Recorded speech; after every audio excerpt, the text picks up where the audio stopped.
BMW GS, the undisputed heavyweight king of the adventure bike world. BMW's come under a little bit of pressure here in recent years. I think the Triumph Tiger 1200, Ducati Multistrada V4. You know what, they didn't even flinch. And now they've got a new one. It's faster, it's lighter, it's more advanced than ever before. You know the score. We've got the Trophy X version, the most off-road focused of the bunch, and we're in the wild.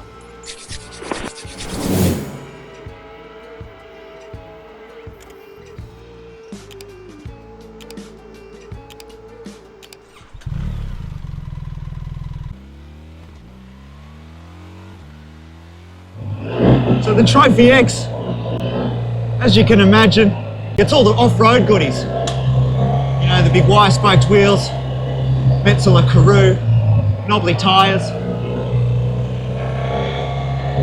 taller sort of flat motocross style seat. I'd be spending all day talking to you about the specs if I were to list everything this thing's got. And as we've come to expect from BMW, I mean, the world's your absolute oyster. Every gizmo, gadget, doohickey, guard, go fast bit is available to option. You know how it goes, but this one is pretty damn specky. I love that twin Akrapovic silencer. A big flat enduro foot peg so you can really plant yourself. Handlebar risers, so it's very, very comfortable to stand up on. Little snub windscreen. This one's all about the dirt, and God, does it come into its own when you hit the dirt.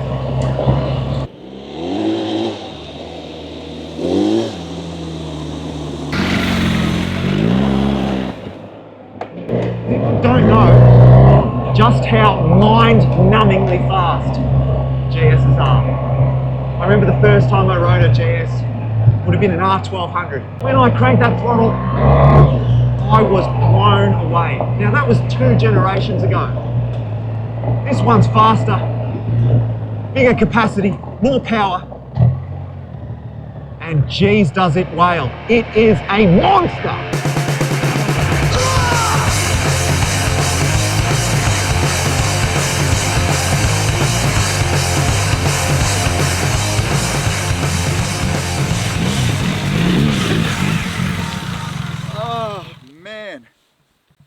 Look, I know I've been going on all day about how bloody good this bike is off-road, and it is. But moments like that, I'm reminded why I always say, if you want to do a lot of off-road, chances are you want to be looking at those middleweight adventure bikes, because no matter how good they make this thing, when you get bogged in a rut in the thick bush, it just, the weight of the bike doesn't go anywhere. I am exhausted trying to turn this thing around. It's my own fault. I was trying to turn around on a bunch of logs, but thankfully Matty Hayman behind the camera came to save my ass. But I am knackered trying to turn this thing around. But anyway, it doesn't take away from just how bloody good this thing is off-road. It surprises me. And one thing that has really come to mind just now is how good this thing is under brakes in the dirt. I feel like I can grab so much more front brakes than I normally would. I don't need to rely on the rear nearly as much as I feel like I do on other bikes. And I guess that has to be to do with the tyres, it could be to do with the suspension, but it also could be to do with the way this lever modulates and the feel you get through it. They're bloody beautiful big Brembos up the front with BMW branding. It stops on a dime fair dinkum and it goes just as well. But I need a break now. All right, well I'll give you. No, it's going to take a while because we're a bit of fun. Yeah, show you, mate. What is this?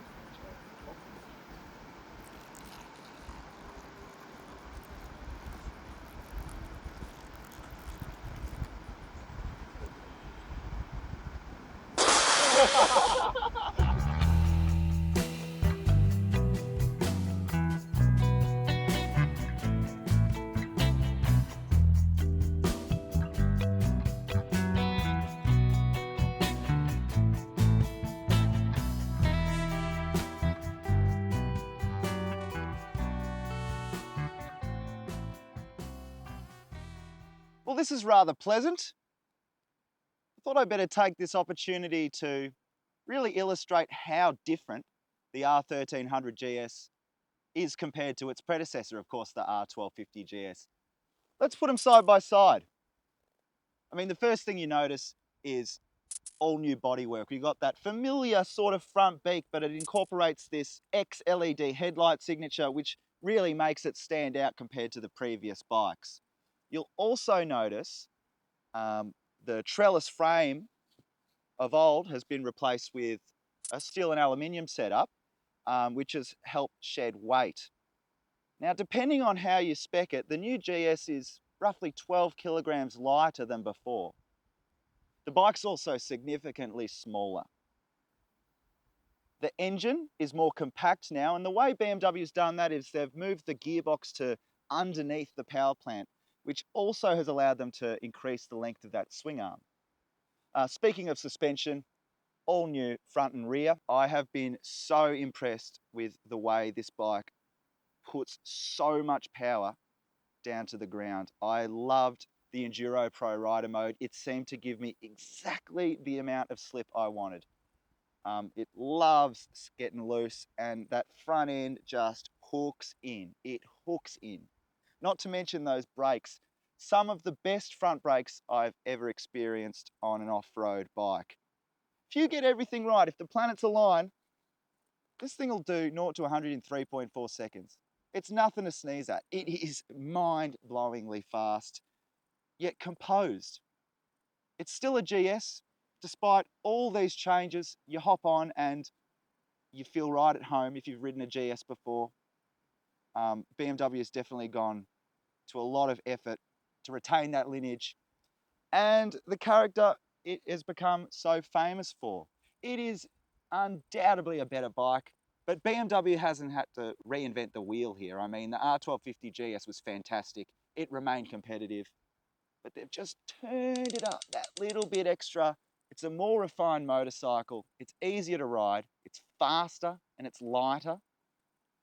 And I mean, looks are subjective, but I think it's looking pretty bloody grouse there in Trophy X, guys. Now, what's it like on the road? I think we'll send Snaggy to report back aboard the Triple Black.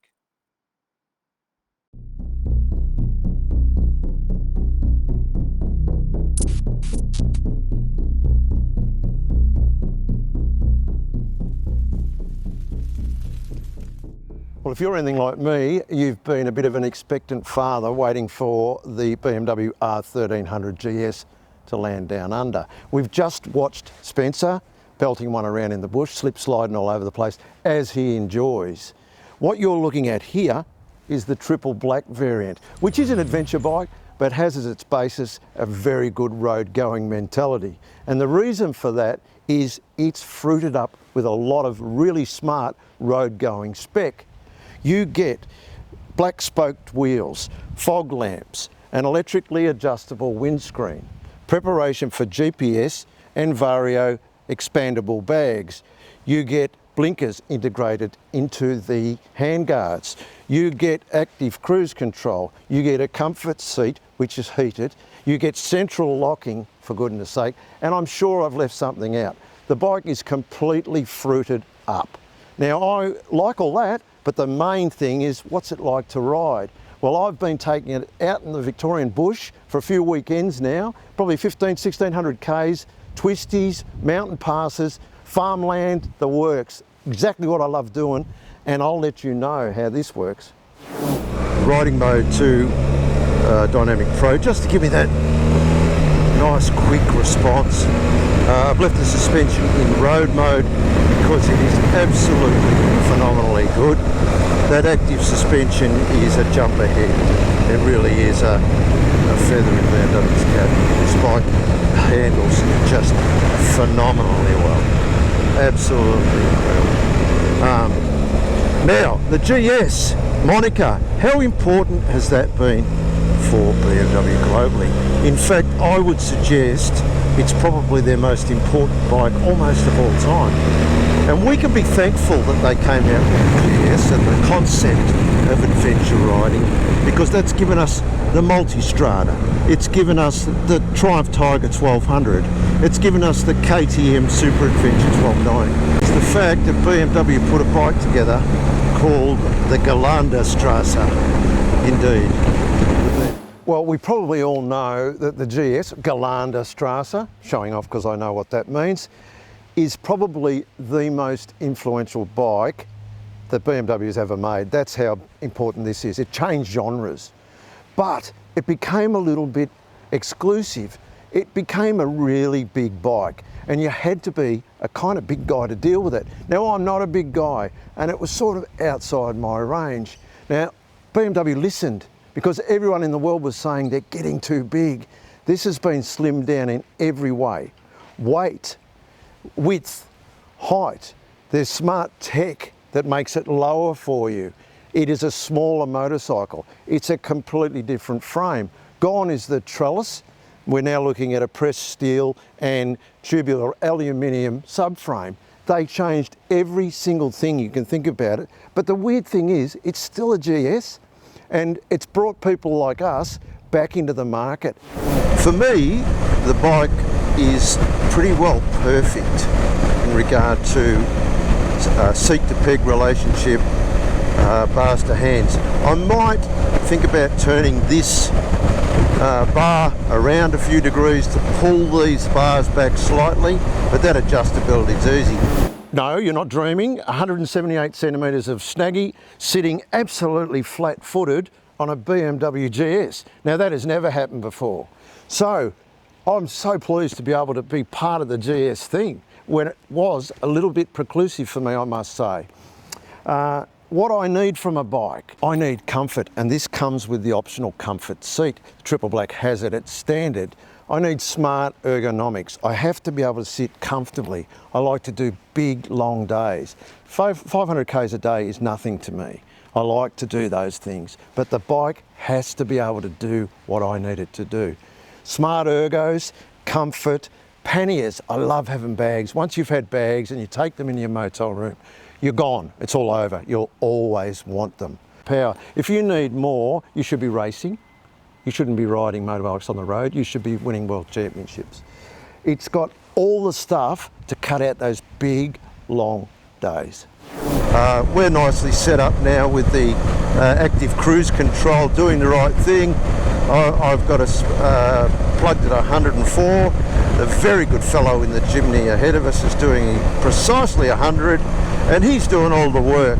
So this is a very easy place to be right now.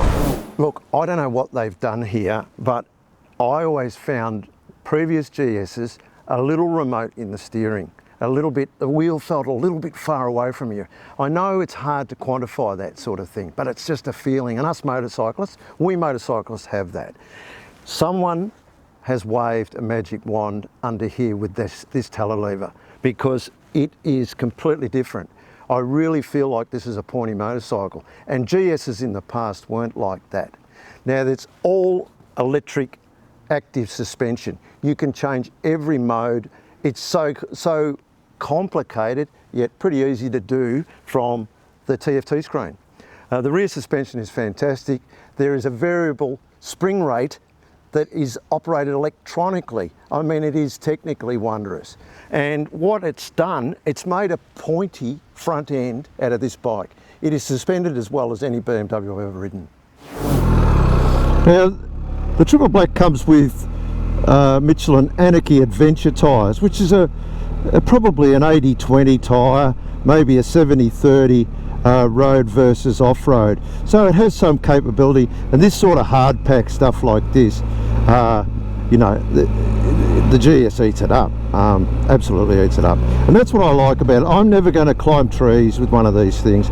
I just like to be able to get off the beaten track a bit, go and look at things that are often at the end of dirt roads. And the Triple Black allows me that without being hardcore. It really is a fantastic road bike with some off-road capability. If you want to go hard, you go the Trophy X.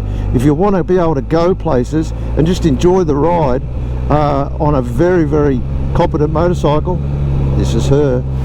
Okay, so I guess there's no big surprise what I'm going to say in regard to, is it a good bike? I've been effusive, ebullient about just how good it is. It's a fantastic motorcycle. I really like it. It does what I want it to do. BMW listened to the market. They've done it again. I don't know how they do this. BMW builds a bike and people go, oh, I don't know, and bang, it goes off. And you know why? Because it does such a good job of it. The fact of the matter is, I'm thinking about buying a GS. In fact, I'm very seriously thinking about buying a R1300 GS triple black, exactly as you see this one. Now, I never thought I'd ever be able to say I'd own a GS. Now I really think I will.